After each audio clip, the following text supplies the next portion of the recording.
Griffin, Bishop, Here. Conwell, Gray, Hairston, Harsh, House Jones, Joseph Jones, Casey, Kelly, Moorer, McCormack, Palencic, Santana, Slife, Spencer, Starr. Mr. Chairman, you have a quorum.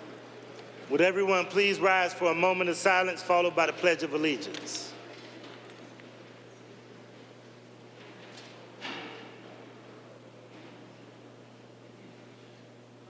Thank you. I pledge allegiance to the flag of the United States of America and to the republic for which it stands, one nation, under God, indivisible, with liberty and justice for all. Mr. Clerk, please dispense with the journal.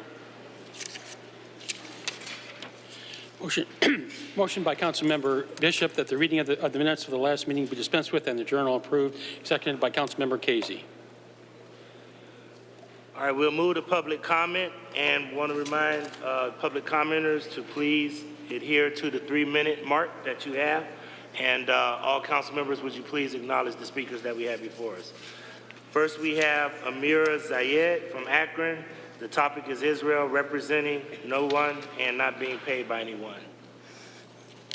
Actually, the topic is on behalf of the Ethiopian Jews in Israel. I'm going to read you just some titles of articles, and then I'm going to offer them to you if you'd like to read them yourself.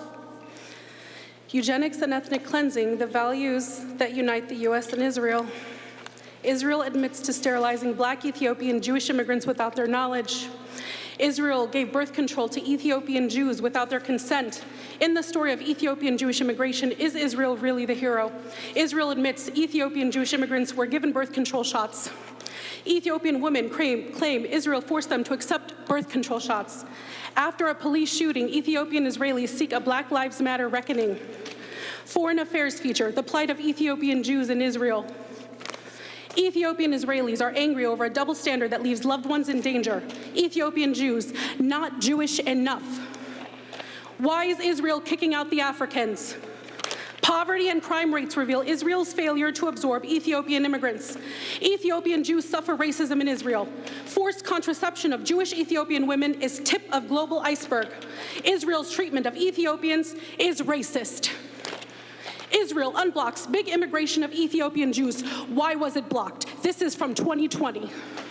Israel forcibly injected African immigrants with birth control, report claims. The tribulations of being an Ethiopian Jew. Israel admits Ethiopian immigrants were coaxed into receiving birth control shots. How racism has shaped the lives of 5 Ethiopian Israelis. Ethiopian Jews slam Israeli Prime Minister Netanyahu for being racist. Ministry lifts ban on Ethiopian blood donations. Why were they banned? Black Soldier Saga highlights racism in Israel. Police shooting of an Ethiopian Jew prompts Black Lives Matter moment in Israel. Ethiopian women claim Israel forced them to use birth control before letting them immigrate. Israel's treatment of Ethiopian migrants is part of a legacy of violent xenophobia. Black lives do not matter in Israel. The Depo-Provera scandal takes place against the background of the Israeli government pro-natalist policies that provide incentives for other, fairer Jewish women to produce more children, in part as a demographic race with Palestinians. Unfortunately, this contradictory approach to reproductive policy is in keeping with the social and ethnic stratification of Israeli society. In The Chosen Body, Myra Weiss describes Israeli body politics that put white Ashkenazi European Jewish male bodies at the top of the social hierarchy in descending order. They are followed by the Mizrahi, Middle Eastern Jews, and then by Ethiopian Jews. Only Israeli Arabs, non-Jewish immigrants, and Palestinians in the occupied Palestinian territories are of lower rank.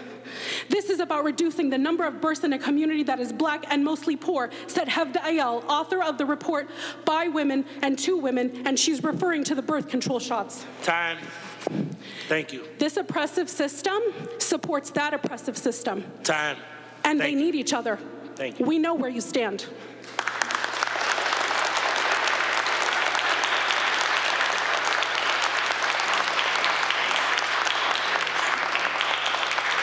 Yeah, I talked to them earlier.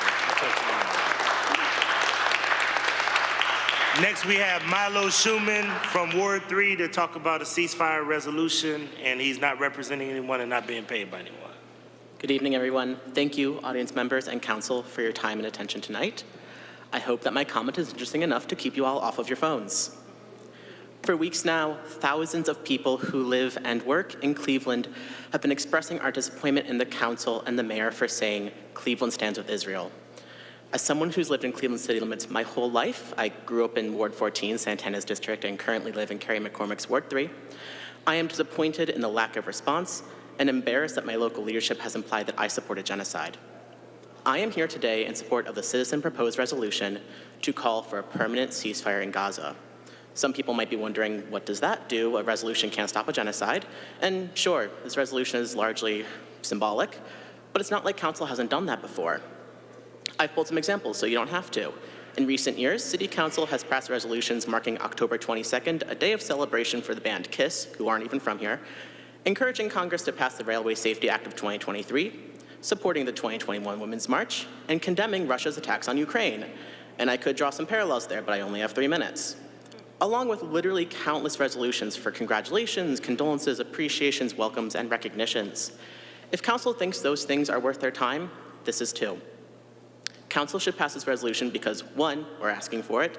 It is your job to support city residents. Cleveland is a Democratic stronghold. Somewhere between 75% and 80% of voting Democrats support a ceasefire, and I'm sure you can do the math there. Two, it shows our Arab neighbors that they are a valued and protected part of our community, especially in the face of rapidly rising xenophobic and Islamophobic hate crimes. And three, because it's the right thing to do, and that alone should be enough. Our peers in Seattle, Atlanta, Akron, and Detroit, among others, have already passed similar resolutions to support a ceasefire.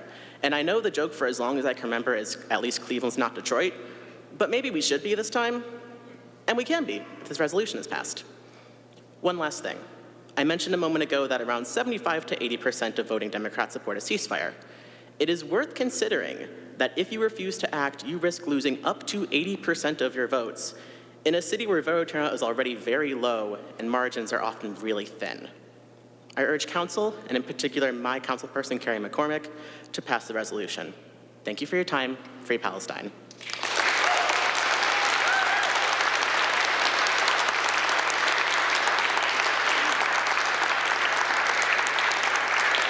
Next, we have Dallas Ekman. Dallas Ekman is from Ward 17, and he's here to talk about a ceasefire resolution. He's not representing anyone, not being paid by anyone.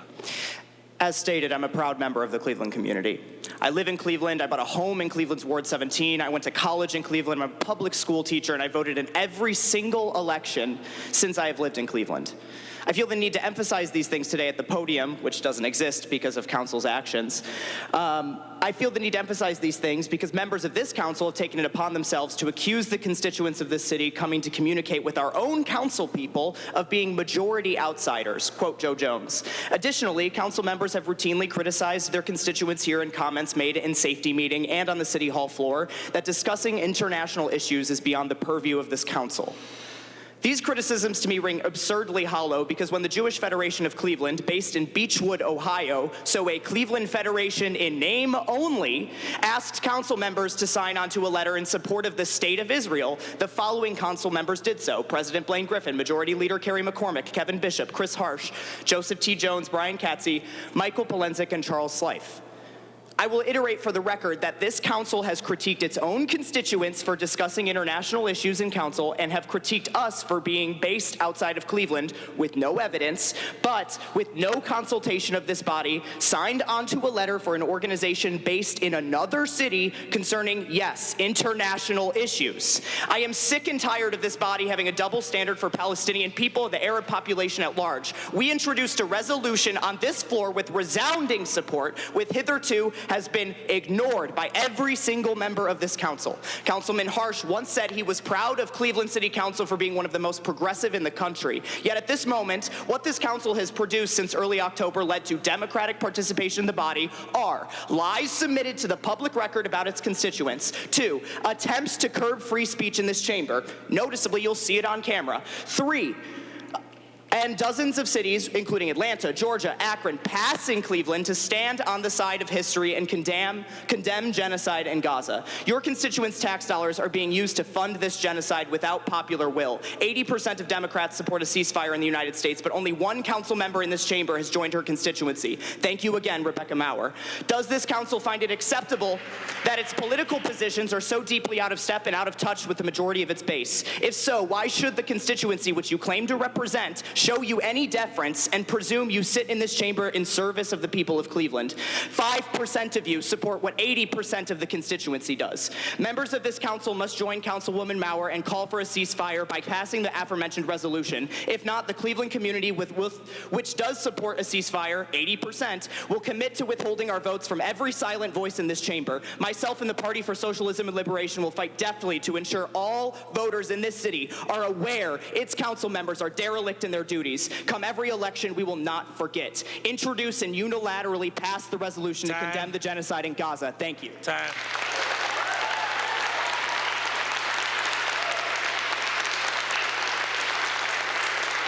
Next, we have Ayat Amin. Ayat Amin is from Ward 3. And Ayat is here to talk about the ceasefire resolution. And she is not representing anyone and not being paid by anyone. Can you say the name again? Ayat Amin. I am or best. Sorry, you're probably later. Dear City Council, my name is Ayat Amin, and I'm a resident of Ward 3. I'm here joining the hundreds of others who showed up to Cleveland City Council every week for the past month or so, asking you to pass a resolution for a permanent ceasefire. I would like to spend my time responding to the reason this council has given for not passing a resolution, primarily that this is not a Cleveland issue. I'll give you 4 points to dispute this. 1, this body has already made the Palestinian conflict a local issue when you signed on to the Jewish Federation statement. On October 20th, eight council members, which Dallas has already mentioned, signed on to a statement which included a line that you stand with Israel. By signing the statement, you have already made this a local issue. 2, Cleveland is already home to a large diaspora community. There are 1,300 plus Palestinian migrants here, making Cleveland, Ohio the 7th in the nation for the Palestinian diaspora. If the Palestinian community cannot find support from their local political leaders here, then where in America will they be able to find support? 3, one of the things I love about Cleveland is that we are home to so many in the refugee community. When Biden pulled out of Afghanistan in 2021, I helped newly arrived Afghans furnish their new Cleveland homes. When the Ukraine war started, I went grocery shopping to stock the fridges of those newly arrived Ukrainian families. And I guarantee you, in the next few years, we will see Palestinian families coming to our city. As some of my peers previously told you, the Nakba in 1948 forced 3/4 of a million people to be displaced. Where do you think those people ended up? The Palestinian population we see in Cleveland today are a direct result of that event. This year, we have more than doubled the displacement numbers of the Nakba, and I guarantee you, because of our history, many will end up here. How do you think those Palestinians who were displaced will feel when they come to the city and find out our local government did not use its voice to call for the stop of the bombing? Lastly, I want to address the concern that a ceasefire resolution would be symbolic only and would not accomplish anything to the bombing in Gaza.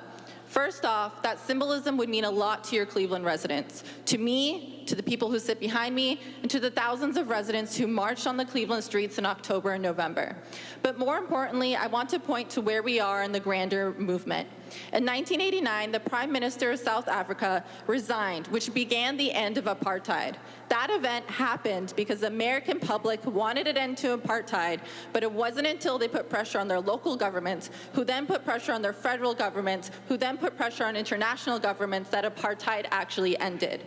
We are at a similar tipping point now. In October, 0 U.S. cities had passed the resolution for a ceasefire.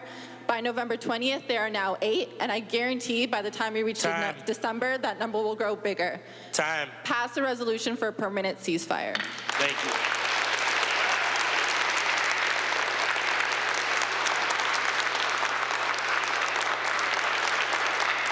Next, we have Basma Hamid. Basma Hamid is from Ward 13 and is here to talk about Palestinian genocide. They are not representing anyone and not being paid by anyone. Good evening. Assalamu alaikum. I have witnessed the war of 1967, when Palestine and East Jerusalem became occupied by the Zionists. Palestinians became under occupation and mistreated by the Zionists as they have no human rights at all. Animals are treated much better in the so-called free world than Palestinians living in their homes on their own land. I have never heard of animals being bombed with 40,000 tons of chemicals, including white phosphorus, but Palestinians have. I have never heard of any animals being deprived from food, water, or heat, but Palestinians have. This is why we bring Palestinian voices for you here today. As much as you say this is an international issue, this is also a local issue. Martin Luther King said, quote, "Injustice anywhere is a threat to justice everywhere," unquote. When we have our elected officials standing with an occupying an apartheid state, it is up to us, the voice of the people, to let them know how we really stand. This is why we attend these meetings every Monday, to bring the voices of the Palestinians here, to open your eyes to the truth, away from the media's propaganda. And now, I would like to bring the attention to Councilman Joe Jones's comment during the Safety Committee meeting. Councilman Jones not only went on a life-filled rant this past Tuesday, but also threatening to bring a weapon to a government building to use against nonviolent protesters, while no one except Ms. Stephanie House was trying to stop him. I not only demand an apology, but I also demand accountability for the lies and fabrications he has made against us.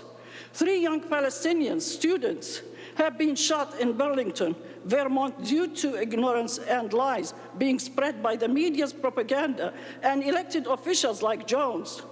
We need to make a change, and it starts here. We are not here to pose any threat to anyone. We come here as humans, talking to humans with our children, grandchildren, and friends. We come here demanding a resolution in support of Palestinian rights. From the river to the sea, Palestine will be free.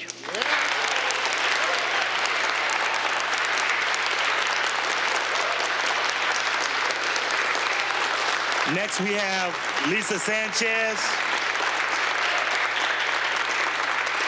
Next, we have Lisa Sanchez. Lisa Sanchez is from Ward 16. She's here to talk about the ceasefire resolution, not representing anyone and not being paid by anyone. Hello, all. I'm here to speak to you as a Clevelander who's interested in a durable and permanent ceasefire in Gaza. I want to tell you a little bit about me. I am a resident of Cleveland. I've lived in Ward 16 for 5.5 years. I own a home in Ward 16.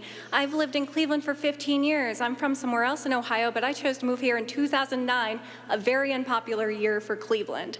I work in Cleveland, and I vote in Cleveland, which is extremely impressive considering, according to the Cuyahoga Board of Elections, very few people turn out to vote in Cleveland. And for weeks, this council has listened to countless stories from people who have had family members killed in Gaza. Palestinian Americans and their allies have taken time to convey how important this issue is to you, and that thousands of people are being killed and a genocide is happening. And I want to put that carnage into context for you. Because according to the Arab American Voter Project, Gaza is actually larger than the greater Cleveland area. It's approximately the size of from Westlake to Euclid. And according to the Associated Press, the casualties in Gaza are difficult to count, but Al Jazeera cites that 14,500 people have been killed as of November 22nd of this year. And that includes 5,500 children have been killed, fully 1/3 of the casualties in Gaza. And I want to put that into context for you as we understand Cleveland geography. According to the Center for Community Solutions, 5,821 residents under the age of 18 live in my ward, Ward 16. That is extremely close to the number of children that have been killed in Gaza. There are 15,635 residents age 18 to 64 in Ward 16, and that is extremely close to the total number of people that have been killed in Gaza. According to the Center for Community Solutions, there are 3,792 people under the age of 18 in Ward 3, where I work, and that is still less than the number of children that have been killed in Gaza. There are 5,393 residents under the age of 18 in Ward 12, which is only close to the number of children who have been killed in Gaza. With this information, I ask you to support a durable ceasefire resolution like other U.S. cities, including Atlanta, Detroit, and Akron, Ohio, because at this point, Cleveland, we can't even say, at least we're not Detroit. Thank you.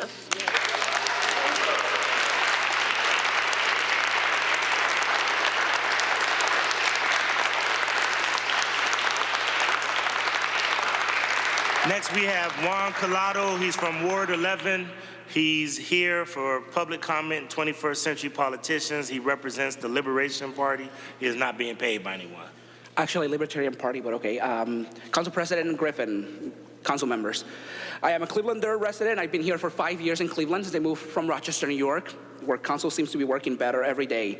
I am a Ward 11 resident. I own a house in Ward 11, and I have been an advocate, a community organizer for different topics in our city. While I'm standing here today, I stand as a very disappointed resident to all 15 of you, excluding 2 of your members. While some have addressed the ongoing events in the Middle East, Free Palestine, I have prepared a speech about 20th century politicians making decisions in 21st century politics, and that's most of you. These are affecting our Palestinian communities and are affecting the people in Cleveland and our Palestinian Cleveland community. However, after this past week, I'm outraged. I'm angry, I'm pissed, I am upset at this body and at this public committee over here. In what kind of city do we allow council members to threaten the community by saying that they need a gun when you have police officers from head to toe in this damn building? In what kind of city do we tolerate members saying, and I quote, I even told the safety chairman today that I have to go and buy me a gun. He's not here today. Is he scared? Because he knows that what he did. Now, no one has advocated for the death of anybody, and we have not threatened council or the mayor of Cleveland in any way, as he claimed that we asked for the head of the mayor of Cleveland. And you all know this because you are here every week that we have been here. There's no justification for cutting microphones as you have been doing for weeks. There's no justification for doing this right now, other than violating our freedom of speech and stopping what we're trying to say. I want to say thank you to Councilwoman Stephanie House and Councilwoman Moore for their work supporting Palestine and stopping Councilman Joe Jones when he said what he said. Just in case you didn't know, in 2005, he was also named the most corrupt politician by Scene magazine. This speaks volumes about our city. Let's just think about that. The same year, he faced criminal charges for accepting political bribes. And since you all want to be the facts about this, let's just talk about them for a minute. You're surrounded by the most corrupt individuals in our city. You guys have not taken an opportunity to talk about what's happening. Some of you have and some have not. You have ignored it and given it the blind eye like most topics America has done. You are the right example of fascist Americans. Now, I want to take a moment to ask the council president, not just ask, but demand for an apology and the voluntary resignation of Councilman Joseph T. Jones. I do not want this to occur again, and if in 30 days he does not resign, we will demand for all 16 of you to initiate a process to get him removed out of council. If this does not happen, Clevelanders will protest and will come to this body for every day for the next however years needs to remove this corrupt person. Time. Councilman Joe Jones, you're a disgrace to our city. You are a corrupt scum, and we will vote you out. Thank you.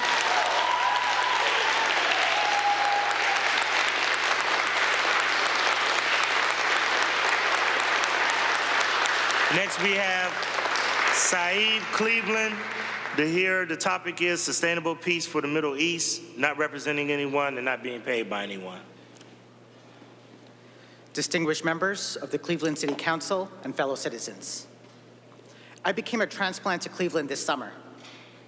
Like most men, one of the most challenging relationships I first had to forge was finding a trusted barber. After making some rounds, I met Hussam, a brother originally from Gaza. Before the war, while he did mention the stresses of living through a blockade, he happily talked about the hospitality of his hometown. Since the war, even when he warmly greets his clients, I see heartbreak and the loss of many in his eyes. Cleveland's motto, progress and prosperity, reminds me of General George Marshall, who ensured the unprecedented peace and prosperity for Western Europe through the ingeniousness of the Marshall Plan. We remain inspired that Marshall led us to victory in World War II, and after witnessing the horrors of war, advocated refugee resettlement for victims.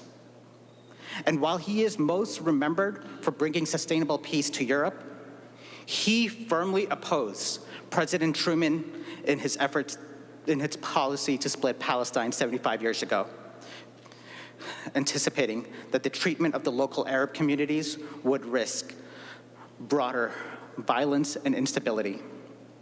Today, it feels like we are seeing the ripple effects that Marshall, the man who literally led the fight against evil and architected sustainable peace, had anticipated.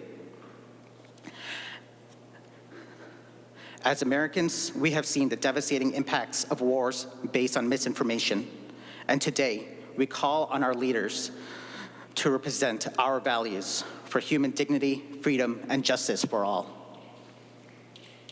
As a Cleveland resident, I am calling on this city to stand with the overwhelming majority of the American people to call for a full ceasefire and to advocate for the freedom and justice for all. Humanitarian pauses are not enough, as we do not take pauses in being human. Malcolm X said, "You can't separate peace from freedom, because no one can be at peace unless he has his freedom." And Nelson Mandela stated, "Our freedom is incomplete without the freedom of the Palestinians." Marshall's brilliance comes from understanding that the root causes need to be addressed to bring sustainable peace. And today, with America's strong relations with Germany, Japan, and Western Europe, we can see a testament of his leadership and vision. I urge Cleveland to follow the lead of Detroit, Atlanta, and Akron to endorse sustainable peace and to stand with the American people for a full ceasefire and a just future for progress and prosperity for all. Thank you.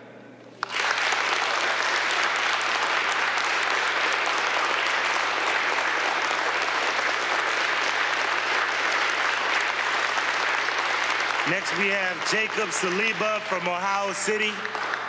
He is here to talk about Palestine and Arab American Voter Project. Jacob Saliba.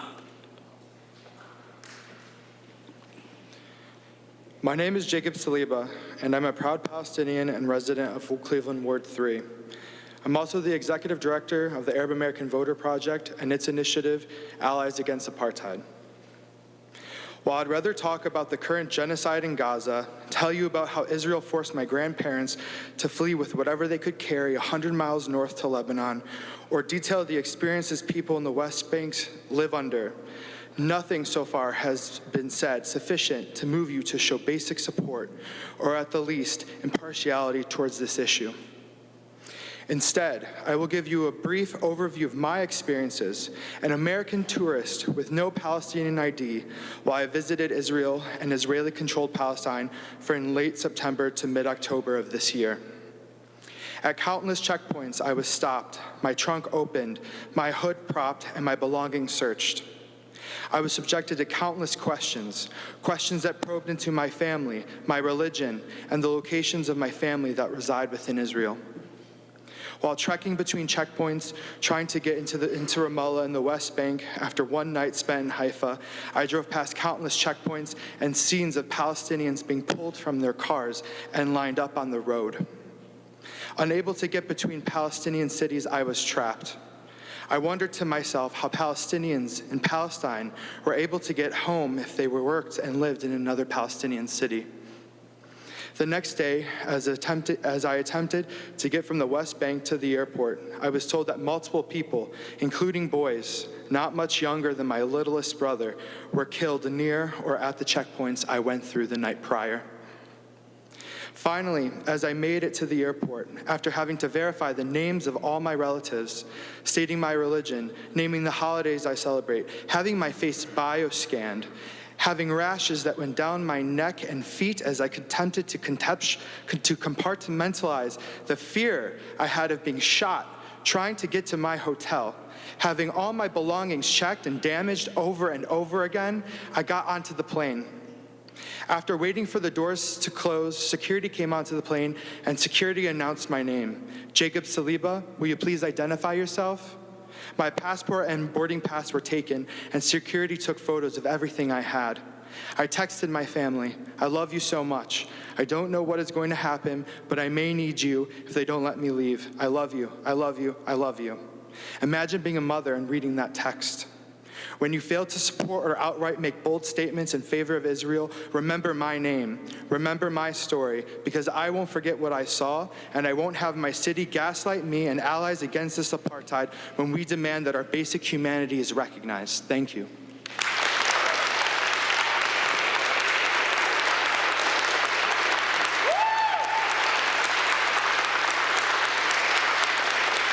Lastly, we have Nora Kelly from Ward 17, and she's here to talk about public comment. She's not representing anyone and not being paid by anyone.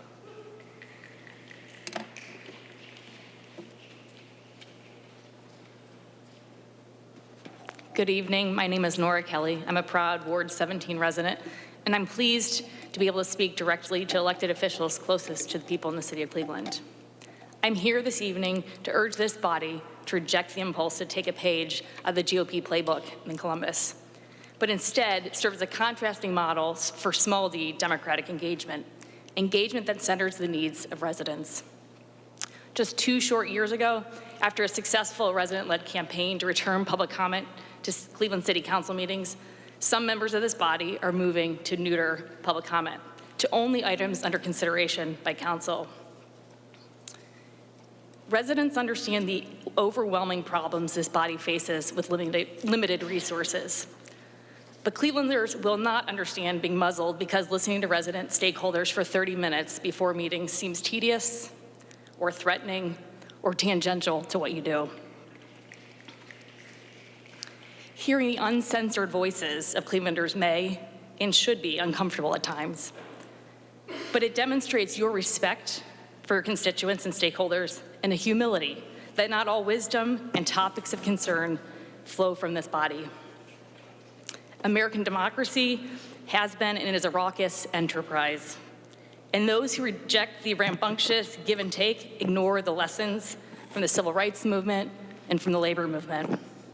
Democracy in action can be untidy and sometimes loud and profane. And those who wish it to be tidier are out of touch with how real change has occurred in the world of politics and labor. A council move to limit voices during public comment will only add to the mistrust of public institutions. It will fuel the growing consensus in Cleveland that voting is not worth the effort because nothing changes after elections. The rich get richer, the poor get poorer, and we should expect nothing to change. Let me take a moment to review how public comment came to be in Cleveland. There are a number of important champions here on City Council, as well as the current mayor, and we are grateful to these leaders. But it is essential to remember that public comment came despite the past council leadership, and it was slow-walked and fought every step of the way for nearly a year. Having public council prohibit comments to topics except those approved by you demonstrates a contempt for those that elected you to serve. Clevelanders deserve better. Finally, I cannot leave tonight without offering a few words of gratitude to the organizers and elected leaders bravely working for a durable ceasefire in Gaza. Working to ensure a peace that is centered our collective humanity. We must understand that our fates are inextricably bound if we hope to build a world grounded in justice and basic decency. Time.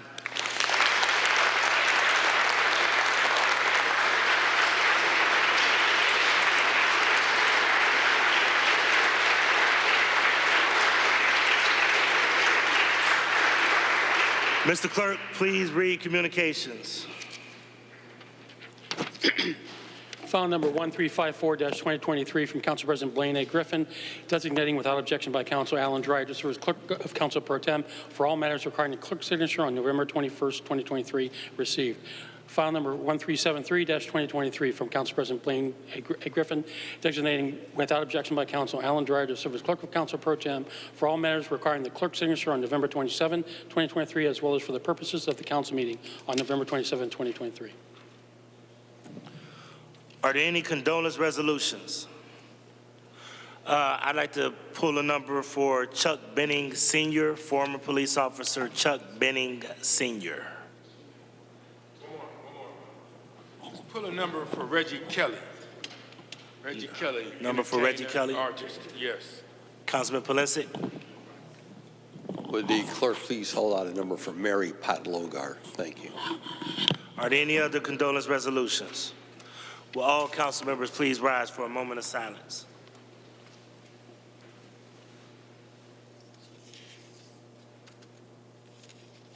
Thank you.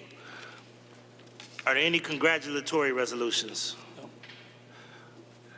There are no presentations. First reading emergency ordinances referred for administrative review and committee review. Ordinance number 1355-2023 by Council Members Bishop and Griffin by departmental request.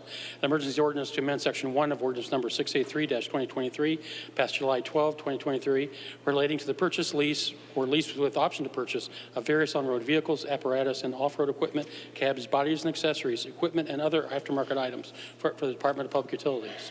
Ordinance number 1356-2023 by Council Members Bishop and Griffin by departmental request. An emergency ordinance to amend Section 1 of Ordinance number 684-2023, passed July 12, 2023, relating to the purchase, lease, or lease with option to purchase of various on-road vehicles, apparatus, and off-road equipment, cabs, bodies, and accessories, equipment, and other aftermarket items for the various divisions of city government.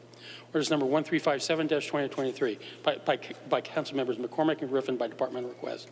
An emergency ordinance authorizing the Director of Port Control to exercise the second option to renew contract number LS 2021-006 with Prospect International Airport Services Corporation for the lease of space located in the passenger terminal building at Cleveland Hopkins International Airport to support their wheelchair operations and other ancillary services for Delta Airlines and other airlines. Ordinance number 1358-2023 by Council Members McCormick and Griffin by departmental request. An emergency ordinance authorizing the Director of Port Control to execute a deed of easement granting to the East Ohio Gas Company, DBA Dominion Energy Ohio, certain easement rights and property located at Cleveland Hopkins International Airport, and declaring that the easement rights granted are not needed for the city's use. Ordinance number 1359-2023 by Councilmembers McCormick and Griffin by departmental request. Emergency ordinance authorizing the Director of Port Control to enter into a lease agreement with United Airlines, Inc. for the lease of buildings numbers 213 and 219 on Cargo Road at Cleveland Hopkins International Airport for their administrative offices and for purposes of maintaining flight operations and ground service equipment owned by United Airlines. Ordinance number 1360-2023 by Councilmembers McCormick and Griffin by departmental request. Emergency ordinance authorizing the Director of Port Control to employ one or more consultants, developers, or vendors needed for various project services and upgrades to implement and facilitate an airport sustainability management plan and other related projects, and to enter into various written standard purchase and requirement contracts needed in connection with the plan. Ordinance number 1361-2023 by Councilmember Griffin by departmental request. Emergency ordinance to make additional appropriations of $45,020,000 to the general fund, $11,339,200 to the special revenue fund, and $205,000 to the internal service fund. Ordinance number 1362-2023 by Councilmember Griffin by departmental request. An emergency ordinance to provide for the transfer and amendment to the general fund appropriations in the amount of $18,080,000, $10,000 within the internal service fund, and $90,000 within the small enterprise fund. Ordinance number 1363-2023 by Councilmember Griffin by departmental request. An emergency ordinance to make temporary appropriations for the current payrolls and other ordinary expenses of the City of Cleveland from the period from the period from January 1, 2024 until the effective date of the annual appropriation ordinance for the fiscal year ending December 31, 2024. Ordinance number 1364-2023 by Councilmembers Polensek and Griffin by departmental request. An emergency ordinance authorizing the Director of Public Safety to apply for and accept a grant from the United States Department of Justice's Bureau of Justice Assistance for the FY23 Connect and Protect grant to enter into various written standard purchase and requirement contracts, and authorizing the Director to enter into one or more contracts with various agencies, entities, or individuals to implement the grant and accept the gift of a portion of the catch match from the Cleveland Foundation. Ordinance number 1365-2023 by Councilmembers McCormick and Griffin by departmental request. Emergency ordinance authorizing the Director of Port Control to employ one or more professional consultants to perform various services relating to projects on the Airport Capital Improvement Plan, determining the method of making the public improvement of constructing the stormwater outfall stabilization and safety access project, and rehabilitating the tunnel to the Greater Cleveland Regional Transit Authority's terminal at Cleveland Hopkins International Airport, and authorizing the Director of Port Control to enter into one or more public improvement contracts for the making of the improvement. Ordinance number 1366-2023 by Councilmembers Hairston and Griffin by departmental request.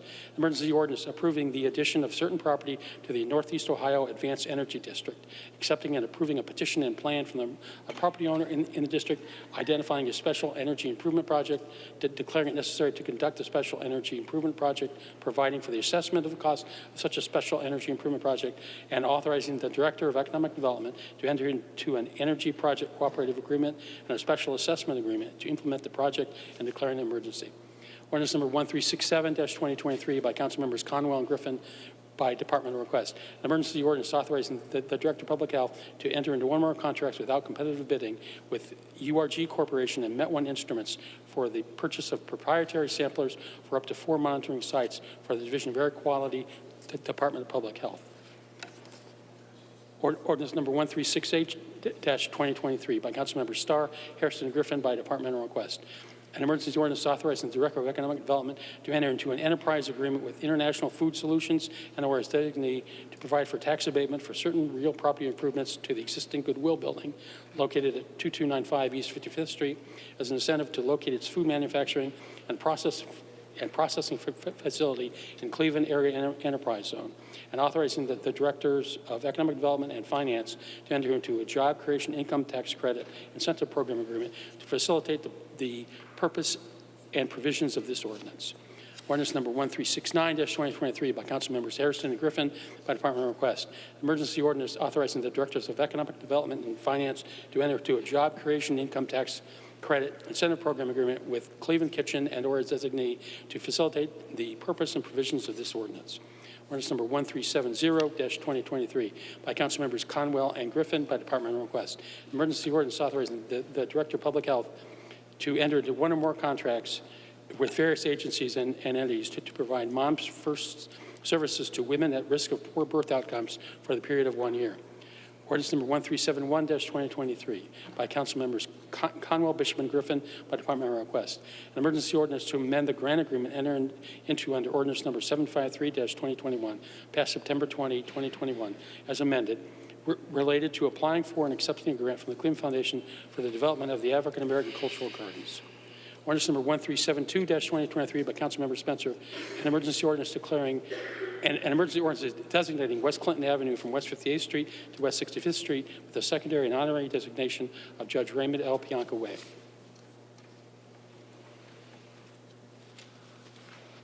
Second reading emergency ordinances to be passed.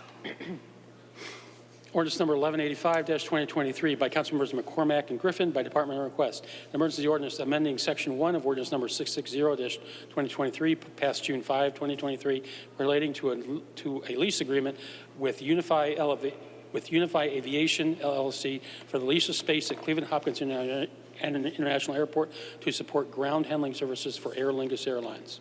Ordinance number 1191-2023 by Councilmembers McCormick and Griffin by departmental request. An emergency ordinance authorizing the Director of Port Control to enter into an amendment to contract number PS 2027-27 with ACOM Technical Services, Inc. to extend the term of the contract up to 2 years to provide additional services.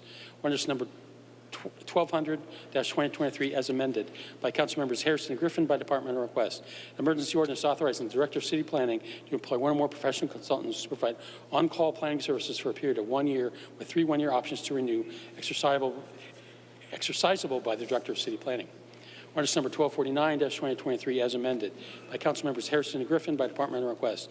An emergency ordinance to amend the third whereas clause in section 1 of ordinance number 712-2023 passed August 16, 2023 to supplement the ordinance by adding a new whereas clause and new section 5 and to renumber existing sections 5, 6, and 7 to new sections 6, 7, and 8 relating to agreements with various private nonprofit organizations to address vacant or abandoned properties and to provide financing for home repairs and to small business economically impacted by COVID-19.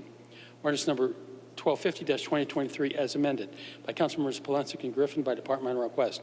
Emergency ordinance authorizing the Director of Community Relations Board to apply for and accept a grant from the Cuyahoga County Court of Common Pleas Juvenile Court Division to conduct the 2024 Cleveland Youth Diversion Program. Ordinance number 1251-2023 by Councilmembers Polensek and Griffin by departmental request. Emergency ordinance authorizing the Director of Public Safety to apply for and accept a grant from the Ohio Department of Public Safety for the fiscal year 2024 Impaired Driving Enforcement Program and Selective Traffic Enforcement Program. Ordinance number 1258-2023 by Councilmembers McCormack and Griffin by departmental request. Emergency ordinance determining the method of making the annual improvement of making the public improvement of designing and constructing various types of structures at Cleveland Hopkins International Airport, authorizing the Director of Port Control to enter into one or more contracts for the making of the improvement. Ordinance number 1269-2023 by Councilmembers Harrison, Bishop, and Griffin by departmental request. An emergency ordinance authorizing the Director of Capital Projects to enter into one or more agreements with the City of East Cleveland regarding the public improvement of resurfacing Woodworth Avenue between Hayden Avenue to Coit Road to, among other items, allow East Cleveland to make the public improvement of resurfacing the portions on Woodworth Avenue which are located in the City of Cleveland and to cause payment to the City of East Cleveland for the city's portion of the improvement. Ordinance number 1274-2023 by Councilmembers McCormack and Griffin by departmental request. Emergency ordinance authorizing the Director of Port Control to exercise the option to renew contract number LS 2019-015 with All Clear LLC, DBA Clear, to continue the operation and maintenance of up to 15 kiosks located at security checkpoints for administrative support space at Cleveland Hopkins International Airport. Ordinance number 1275-2023 by Councilmembers McCormick and Griffin by departmental request. An emergency ordinance authorizing the Director of Port Control to enter into one or more contracts with Airports Council International for professional services necessary to provide customer service satisfaction surveys, data collection, reporting and benchmarking, and similar services for a period of 1 year with 3 one-year options to renew, exercisable by the Director of Port Control. Ordinance number 1276-2023 by Councilmembers McCormack and Griffin by departmental request. Emergency ordinance authorizing the Director of Port Control to enter into one or more contracts with J.D. Power for professional services necessary to participate in and have access to the JDP North America Airport Satisfaction Study and similar services for a period of 1 year with 2 one-year options to renew, exercisable by the Director of Port Control. Ordinance number 1299-2023 by Councilmembers Harrison and Griffin by departmental request. An emergency ordinance to amend various ordinances authorizing 5 tax increment financing projects to extend the exemption from taxation for certain parcels in the city for an additional 30 years and to supplement the development and the public improvements to be made to benefit those in other parcels and declaring an emergency. Ordinance number 1302-2023 by Councilmembers Polensek and Griffin by departmental request. Emergency ordinance approving an addendum to the 2022 to 2025 collective bargaining agreement with Fraternal Order of Police, Lodge number FOA, Lodge number 8, and to amend Section 54 of Ordinance number 194-2021, passed March 29, 2021, as amended, relating to salaries for various classifications. Ordinance number 1303-2023 by Councilmembers Polensek and Griffin by departmental request. An emergency ordinance approving the addendum to the 2022 to 2025 collective bargaining agreement with Cleveland Police Patrolmen's Association, non-civilian division of police, and to amend Section 55 of Ordinance number 194-2021, passed March 29, 2021, as amended, relating to salaries for various classifications. Ordinance number 1338-2023 by Councilmember Starr, McCormick, Bishop, and Griffin by departmental request. An emergency ordinance authorizing the Director of Capital Projects to apply to the District 1 Public Works Integrating Committee for state funding for constructing improvements to portions of Carnegie Avenue from Ontario Street to East 55th Street, Phase 3, to apply for and accept any grants or grants from any public or private entity, determining the method of making the public improvement, authorizing the director to enter into one or more contracts to construct and implement the improvement, authorizing the commissioner of purchases and supplies to acquire, accept, and record real property and easements that are necessary for the improvement, and authorizing other agreements. Ordinance number 1343-2023 as amended by Councilmembers McCormack, Bishop, and Griffin by departmental request. An emergency ordinance authorizing the Director of Capital Projects to apply for and accept funding to implement the Bedrock Development Project, also known as Cleveland Riverfront Master Plan, determining the method of making the public improvement, authorizing the Director of Capital Projects to enter into one or more contracts to construct and implement the improvement, authorizing the Commissioner of Purchases and Supplies to acquire, accept, and record real property and easements that are necessary for the improvement, and authorizing other agreements. Ordinance number 1344-2023 by Councilmember Griffin by departmental request. An emergency ordinance to amend various sections of Chapter 192 as amended by various ordinances relating to the 2016 municipal income tax and to enact new Section 192.591 relating to alternative net profits apportionment for remote employees. Ordinance number 1353-2023 by Councilmember Griffin. An emergency ordinance to amend Section 190A.01 of the Codified Ordinances of Cleveland, Ohio, 1976, as enacted by Ordinance number 297-2023, passed June 5, 2023, relating to the definition of city financial assistance. Read the motion to suspend the rules.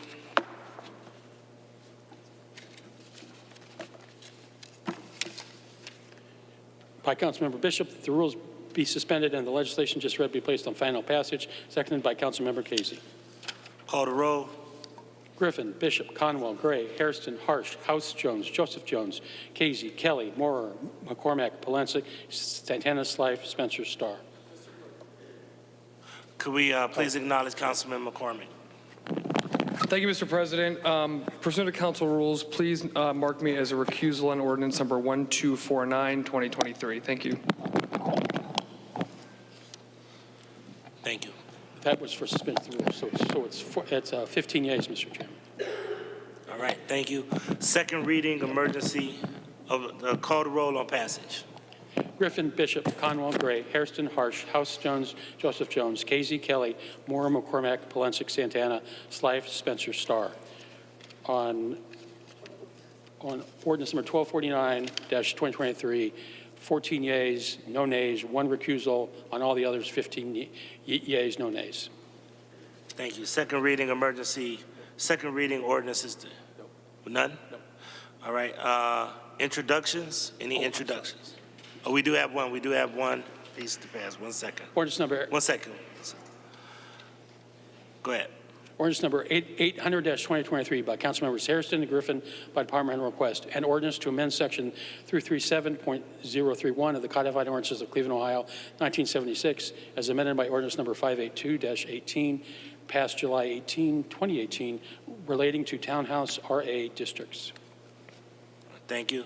Read the motion to suspend the rules. Motion by Councilmember Bishop that the rules be suspended and the legislation just read be placed on final passage. Seconded by Councilmember Casey. Call the roll. Griffin, Bishop, Conwell, Gray, Hairston, Harsh, House Jones, Joseph Jones, Casey, Kelly, Moorer, McCormack, Polensik, Santana, Slife, Spencer, Starr. 15 yeas, Mr. Chairman. Call the roll on passage. Griffin, Bishop, Conwell, Gray, Hairston, Harsh, House Jones, Joseph Jones, Casey, Kelly, Moorer, McCormack, Polensik, Santana, Slife, Spencer, Starr. 15 yeas. Introductions, any introductions? And I do have Councilwoman Santana and Councilman McCormick. Thank you, Mr. President. I would like to introduce Magistrate Joy Kennedy. She's in the audience. There she is. Thank you. She's sitting here. Councilman McCormick. Thank you, Mr. President. I'd like to introduce the new Assistant Director of Economic Development, Jovi Rose, who's with us here today. Today's her first day. Please stand. Any announcements? Any announcements? Councilman Slife. Thank you. Two quick announcements. One, just a reminder to our colleagues that Councilman House Jones and I represent council on the Racism as a Public Health Crisis Council, saying council too much. And that's a group that really was born out of the declaration that this body made in 2020 of racism being a public health crisis. And since that time, this group has been working, really led by the Urban League in partnership with other organizations, the city administration, to figure out ways that we can track over time all the different social determinants of health, and so that we can really peg ourselves and move forward and work to resolve these disparities. So next Monday at 5 in the Rotunda, the Racism as a Public Health Crisis Council is going to be having one of a number of community meetings where the goal is to really update the community on the work that's been done, offer feedback so that this plan can be finalized.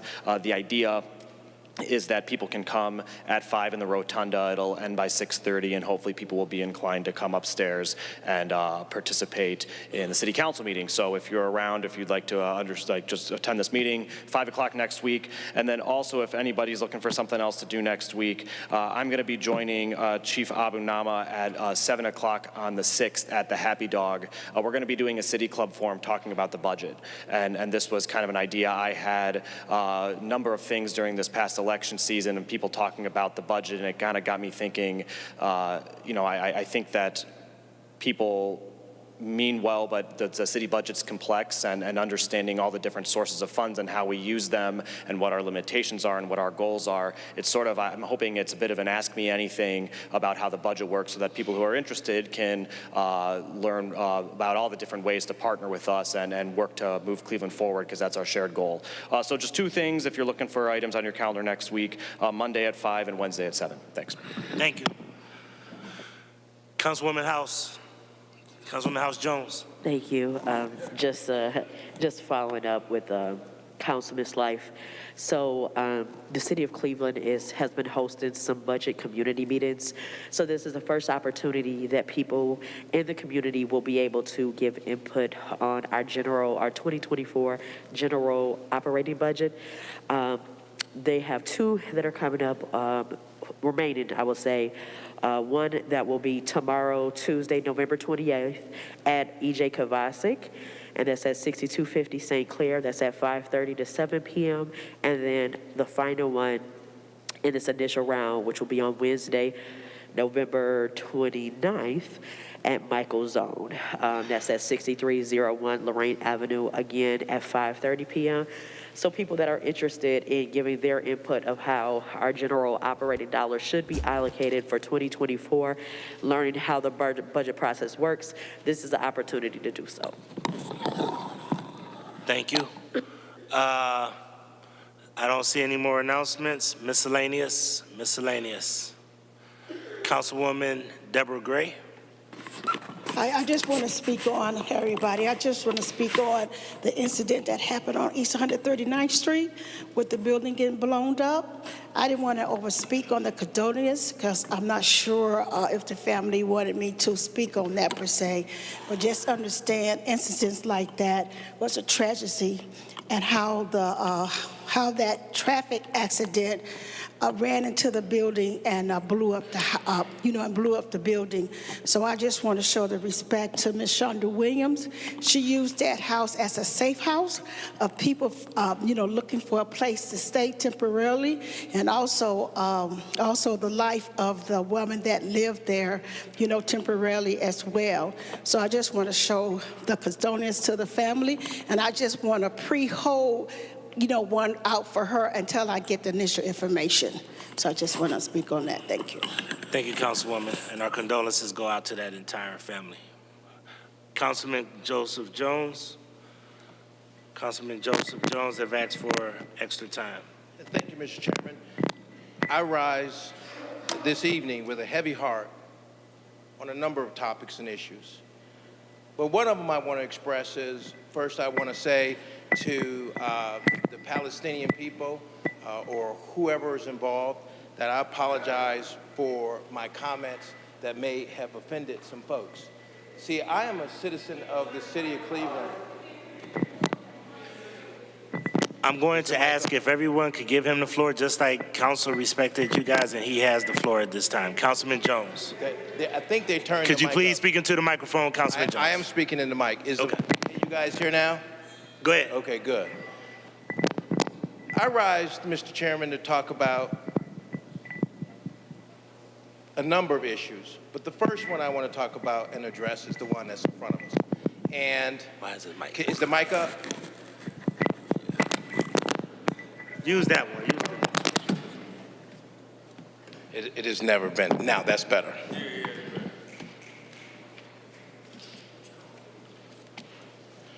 Mr. Chairman, I rise to talk about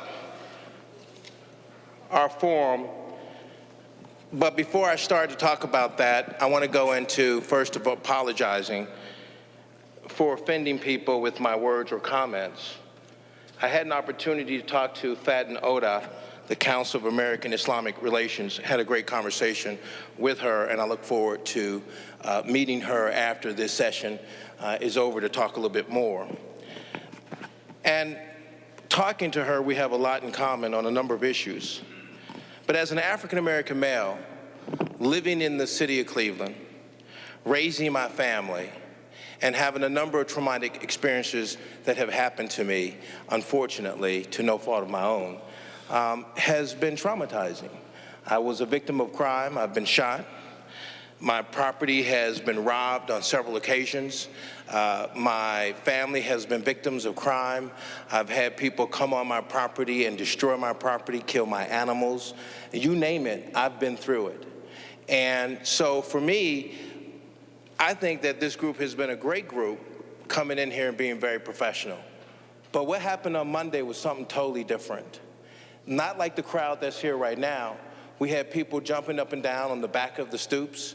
I could not concentrate or hear the reading of what was going on to either object to legislation or to be able to stand up and say, I'm for an issue or not for an issue, because we couldn't hear that.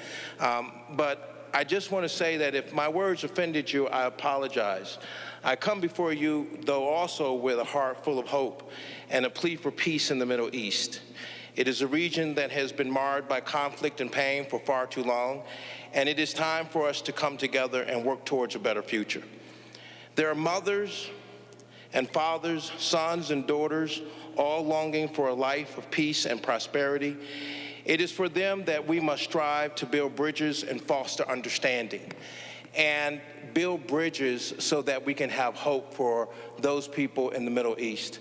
It is unfortunate that when we look at all of what is happening on TV, my heart and my soul and the very fabric of my being bleeds out for those people who have bombs being bombed on them and their entire families wiped out. It's no way for human citizens to have to live in those kinds of conditions. And we have to do something about not just in this particular time period of what has happened, but it needs to be a continued effort. And so I don't mind joining you and helping you with the cause, just as it was when the initial attack had happened to Israel and a number of council members were asked, do we stand with Israel? I had no problem standing up against terrorist attacks on innocent people. And likewise, I stand with you if someone from your organization cares, would say, hey, would you stand with us for peace in the Middle East? Absolutely. So I stand with making sure that we have a peace in the Middle East, a stability that's there, and it is important and incumbent upon all of us to build those bridges to make that happen. And I don't have any problems with being able to stand with you likewise. As I talked to Rebecca Maurer, and she said, I'm so glad, Councilman, that you stand up for a ceasefire in the Middle East. So at the end of the day, I stand with you on that issue. And then furthermore, when this city, back in the early 90s, and I want to put that here too, when this city had a number of Arab store owners who were getting killed in the city of Cleveland, I was a young student with the Arab organizations, then Sam Thompson, who was the head of community relations in the city of Cleveland under Mayor Mike White. And I stood with the Arab owners when I was a kid. So I know the culture, I understand some of what is happening. I may not be up to date with some of the things that are going on now, but I do stand with people who are victims to no fault of their own. And so with that being said, I hope you accept my apology, and may God be with this council and those who are on this council who feel the same way. So just because you may have seen their names doesn't mean that they stand for all of what is going on in the Middle East, and I'm certainly not one of them. So thank you very much, Mr. Chairman, and I yield the floor. Thank you, Councilman. Okay, I don't see any other miscellaneous. Therefore, Mr. Clerk, please excuse the absences. Motion by Councilmember Bishop that the absences of Councilmembers Hairston and Starr are hereby excused, seconded by Councilmember Casey. This council is adjourned to the next regular meeting on December the 4th, 2023. Thank you.